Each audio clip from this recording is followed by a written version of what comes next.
রোগ ব্যাধি আমাদের জীবনের নিত্যদিনের সঙ্গী। কোনো ধরনের ছোট বড় রোগে আক্রান্ত হয় না এমন মানুষের সংখ্যা খুব কমই আছে। সর্দি কাশির মতো সাধারণ ব্যাপারকে আমরা রোগের কাতারেও ফেলি না।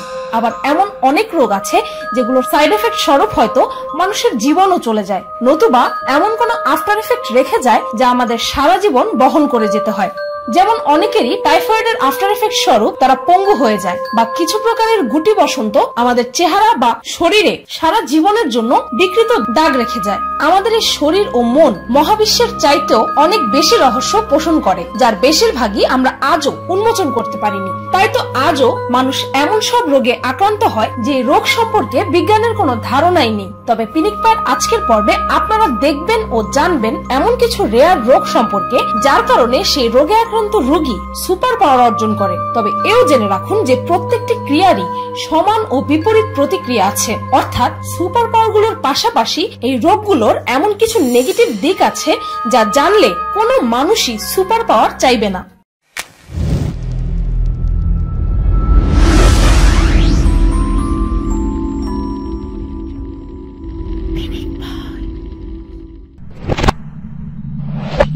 সুপার মেমোরি এই রোগের নাম হাইপারথার্মেশিয়া। এই রোগে আক্রান্ত মানুষেরা নিজের জীবনের প্রতিটি স্মৃতিকে ইন ডিটেইল মনে রাখতে পারে। তার অর্থ হচ্ছে এরা কিছুই ভোলে না।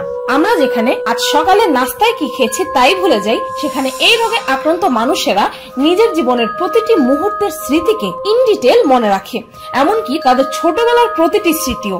শুধু তাই নয়, অনেক বছর আগে পড়া বইয়ের প্রতিটি লাইন, প্রতিটি অক্ষর এরা রিকল করতে পারে। নিশ্চয়ই আপনারা ভাবছেন যে এটা কত বড় এক সুপার পাওয়ার, তাই না? তবে আরো একবার ভেবে দেখুন, কেননা এই রোগে আক্রান্ত মানুষেরা কোনো কিছুই ভোলে না। এর অর্থ হচ্ছে তারা তাদের জীবনের খারাপ ও দুঃখজনক অধ্যায়গুলো কখনোই ভুলতে পারে না, যা অত্যন্ত ডিপ্রেসিং। রেবেকা শ্যারক নামের একজন লেখিকা এই রোগে আক্রান্ত, এমনকি যখন তার বয়স ছিল মাত্র 7 দিন। আবারও বলছি, 7 মাস বা 7 বছর নয়, বরং যখন তার বয়স ছিল মাত্র 7 দিন, তখনকার স্মৃতিও তার পুরোপুরি স্মরণে আছে।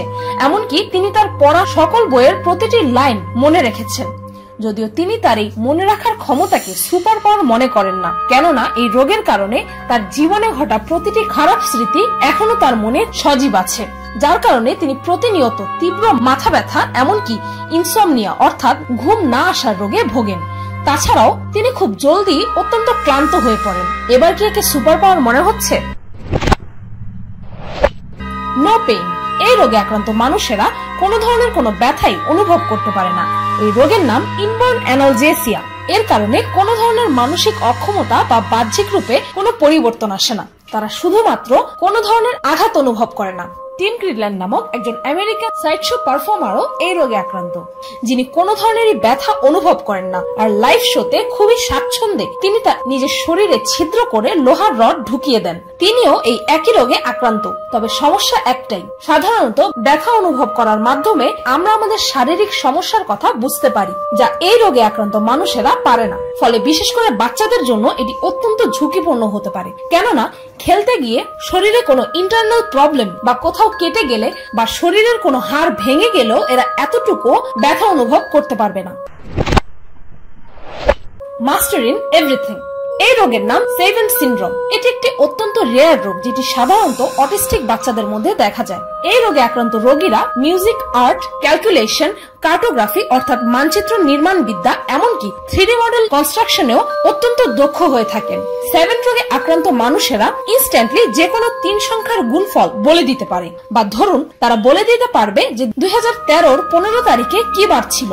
স্টিভেন উইলশায়ার এই রোগে আক্রান্ত একজন বিখ্যাত আর্টিস্ট। তিনি মাত্র একবার হেলিকপ্টারে উঠে সম্পূর্ণ শহর ঘুরে তার দেখা সেই সম্পূর্ণ শহরের ল্যান্ডস্কেপ এঁকে ফেলেছিলেন, তাও আবার তিল পরিমাণ কিছু বাদ না দিয়ে, আর শুধুমাত্র সেই দৃশ্যটিকে একবারই দেখে। এই রোগটি কত দারুণ, তাই না? ইস, আমারও যদি সর্দি কাশির পরিবর্তে এই রোগটি হতো। নিশ্চয়ই এই ভাবছেন, তাই না?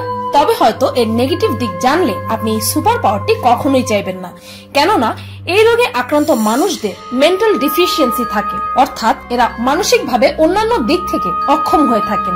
যেমন তাদের লার্নিং ডিসেবিলিটি, অর্থাৎ কোনো কিছু শিখতে অনেক সময় লাগে, যা কখনোই কিওর করা সম্ভব না। কোনো কিছুকেই ভয় না পাওয়া, আমরা সবাই জানি যে প্রত্যেকটি মানুষেরই তার জীবনে কোনো না কোনো ভয় আছে, তবে এটাও সত্য যে আমরা সবাই নির্ভীক হতে চাই। বিভিন্ন মুভিতে হিরোকে নির্ভয়ে ভূত বাংলোতে ঢুকে ভূতের সাথে ফাইটিং করতে দেখে আমরা আমাদের মনে অনেক জল্পনা কল্পনাই করে থাকি আর প্রতিনিয়ত নির্ভীক হওয়ার স্বপ্ন দেখি। যদি আপনার চিন্তাধারাও একই হয়ে থাকে তবে আপনার জন্য একটি গুড নিউজ আছে।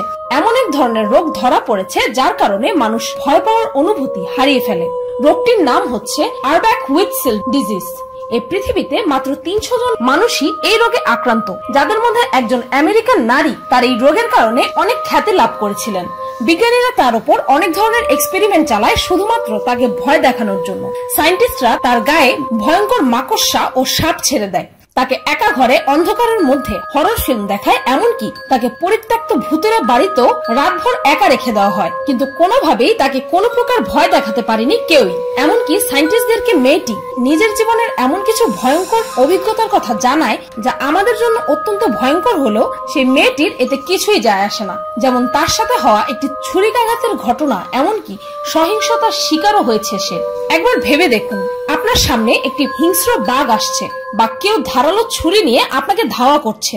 যদি আপনি ভয়ই না পান তবে আপনি সেখান থেকে পালাবেন না, যার কারণে আপনার প্রাণ যাওয়ার আগ মুহূর্ত পর্যন্ত আপনি ভয় অনুভবই করবেন না। স্টোনম্যান, এই রোগের নাম স্টোনম্যান সিনড্রোম, আর এই রোগে আক্রান্ত মানুষেরা খুব দ্রুত শারীরিক যে কোনো আঘাত থেকে রিকভার করতে পারে।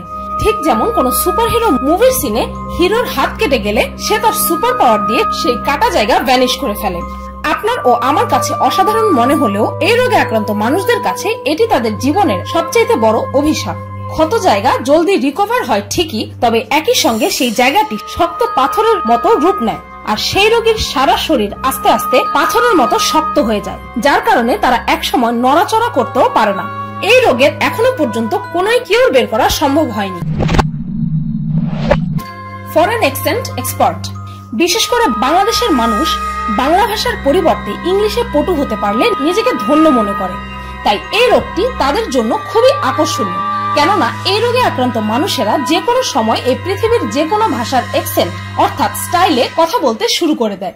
এমনকি কখনো কখনো তারা সাইমালটেনিয়াসলি অর্থাৎ একই সঙ্গে যে কোনো দুইটি এক্সেন্টে কথা বলতে পারে। সবচেয়ে তাজ্জব ব্যাপার হচ্ছে এই যে ধরুন এই রোগে আক্রান্ত এক পেশেন্ট ফ্রান্সের এক্সেন্টে কথা বলা শুরু করল, যেখানে সে কোনোদিনই ফ্রান্সে যায়নি বা ফ্রেঞ্চ ভাষা শোনেওনি। আপনারা নিশ্চয়ই ভাবছেন যে এতে আবার সাইড এফেক্ট কই। সাইড এফেক্ট বলতে গেলে এই রোগে আক্রান্ত মানুষেরা আনকন্ট্রোলেবলি বিদেশি অ্যাকসেন্টে কথা বলতে শুরু করে, যা তারা চাইলেও থামাতে পারে না, আর তাদের আশেপাশের মানুষদের সাথে কমিউনিকেশনেও তাদের প্রচন্ড পরিমাণ সমস্যা হয়। এই রোগটি সাধারণত একটি মানুষের মাথায় মারাত্মক আঘাত বা স্ট্রোকের পর দেখা যায়, আর এরা কথা বলার সময় তাদের জিভের প্লেসমেন্ট অটো চেঞ্জ করে ফেলে, যার কারণে ভিন্ন ধরনের অ্যাকসেন্ট উচ্চারণ করে তারা। এই রোগের সবচেয়ে এফেক্টিভ চিকিৎসা হচ্ছে speech therapy. Creative genius, tertiary neurosyphilis নামের এই রোগের কারণে একটি মানুষের ক্রিয়েটিভিটি অনেক বেড়ে যায়, আর এটিকে বলা হয় ইউফোরিক ক্রিয়েটিভিটি। এই রোগের কারণে একটি মানুষের ব্রেনের সুপ্ত ক্রিয়েটিভিটি আনলক হয়ে যায়। এই পৃথিবীর অনেক মিউজিশিয়ান ও আর্টিস্ট এই রোগে আক্রান্ত, যেমন বিটহোভেন, যিনি ছিলেন একজন বিখ্যাত মিউজিক কম্পোজার ও পিয়ানিস্ট। তবে এই রোগের কি পরিমাণ ভয়ঙ্কর সাইড এফেক্ট আছে তা আপনি কল্পনাও করতে পারবেন না। প্রচন্ড ক্রিয়েটিভ ক্ষমতার পাশাপাশি এই রোগটি আস্তে আস্তে রোগীকে অন্ধ করে দিতে পারে, তার শ্রবণ শক্তি নষ্ট করে দিতে পারে, তাকে প্যারালাইজড, এমনকি তার মধ্যে খিঁচুনি রোগও সৃষ্টি করতে পারে। এমনকি কখনো কখনো পরিস্থিতি এতটাই শোচনীয় হয়ে যায় যে প্রচন্ড মেন্টাল ডিসঅর্ডারের কারণে এই রোগে আক্রান্ত মানুষেরা দৈনন্দিন জীবনের সাধারণ কাজ করার ক্ষমতাও হারিয়ে ফেলে। আবার কোনো কোনো ক্ষেত্রে পেশেন্টের শরীরের মাংসে পচনও ধরে যায়। এবার বলুন, আপনি কি এই সুপার পাওয়ারটি চান? দ্য আনব্রেকেবল স্ক্লেরোস্টিওসিস, এই অদ্ভুত রোগের কারণে মানুষ আনব্রেকেবল মুভির হিরোর মতো ক্ষমতা অর্জন করে। সেই মুভির হিরো কোনোভাবেই আঘাত পেত না। যদি এই ব্যাপারটি আপনার কাছে অ্যামেজিং হয়ে থাকে তবে জেনে রাখুন এটি বাস্তবেও সম্ভব। স্ক্লেরোটিওসিস নামক এই জেনেটিক মিউটেশনের কারণে একটি মানুষের হাড় স্বাভাবিকের তুলনায় অনেক গুণ বেশি শক্ত হয়ে যায়। তবে নেগেটিভ সাইড হচ্ছে এক্সেসিভ গ্রোথের কারণে মাথার খুলিতে একসময় মারাত্মক ধরনের চাপের সৃষ্টি হয়, যার কারণে ব্রেনের ভেতরের শিরা উপশিরায় আঘাত হানে। অনেক সময় এর কারণে পেশেন্ট তার শ্রবণ শক্তি হারাতে পারে, আবার মানসিকভাবেও মারাত্মকভাবে ক্ষতিগ্রস্ত হতে পারে। সারা বিশ্বে মাত্র 40 জন মানুষই রিপোর্টেডলি এই রোগে আক্রান্ত, আর এই রোগের কিওর আজ পর্যন্ত বের করা সম্ভব হয়নি। এই সুপার হিরো সুপার পাওয়ার নিয়ে আমাদের মধ্যে কতই না জল্পনা কল্পনা। ইস, আমিও যদি এক্সম্যান স্পাইডারম্যানের মতো হতে পারতাম, আমারও যদি সুপার পাওয়ার থাকতো। তবে এই ভাবনার যে একটি মারাত্মক নেগেটিভ দিকও আছে, তা এই ভিডিওটি না দেখলে হয়তো কখনোই বোঝা যেত না। আমার মতে এই পৃথিবীর জন্য সাধারণ মানুষই সবচেয়ে বেশি উপযোগী, কেননা যে কোনো পরিস্থিতিতে উপযোগী প্রাণী বেশি সৃষ্টি হয়। এই পৃথিবীর অধিকাংশ মানুষই বাহ্যিকভাবে সাধারণ, যদিও প্রত্যেকের মধ্যে অসাধারণ গুণাবলী সুপ্ত অবস্থায় থাকে। আর সুপার হিরোরা হচ্ছে ব্যতিক্রম, বা এদের নেগেটিভ সাইড দেখে বলা চলে যে এরা প্রকৃতির ভুল। সাধারণ মানুষের স্বপ্ন থাকে অসাধারণ হওয়ার, আর সুপার হিরোদের স্বপ্ন থাকে সাধারণভাবে জীবনযাপন করার। কেননা অ্যাটলিস্ট আমরা সাধারণ মানুষেরা ব্যালেন্সে থাকি ও নিজের ইচ্ছা মতো জীবনযাপন করতে পারি, যেখানে এই সুপার হিরোরা তাদের সুপার পাওয়ারের কারণে সমাজের অনেক বাধ্যবাধকতায় জড়িয়ে যায়। সুতরাং কেউই নিজের জায়গায় সন্তুষ্ট নয়। নদীর এপার কহে ছাড়িয়া নিঃশ্বাস, ওপারেতে স্বর্গসুখ আমার বিশ্বাস। ভিডিওটি ভালো লাগলে একটি লাইক দিতে ভুলবেন না, আর যদি এই ভিডিওটির সেকেন্ড পার্ট দেখতে চান তবে কমেন্টে অবশ্যই জানাবেন। আর আমার চ্যানেলটিকে সাবস্ক্রাইব করুন প্রতিদিন আরো অদ্ভুত ও মজার সব ভিডিও দেখতে। আজকের মতো এই পর্যন্তই, দেখা হচ্ছে পরের ভিডিওতে।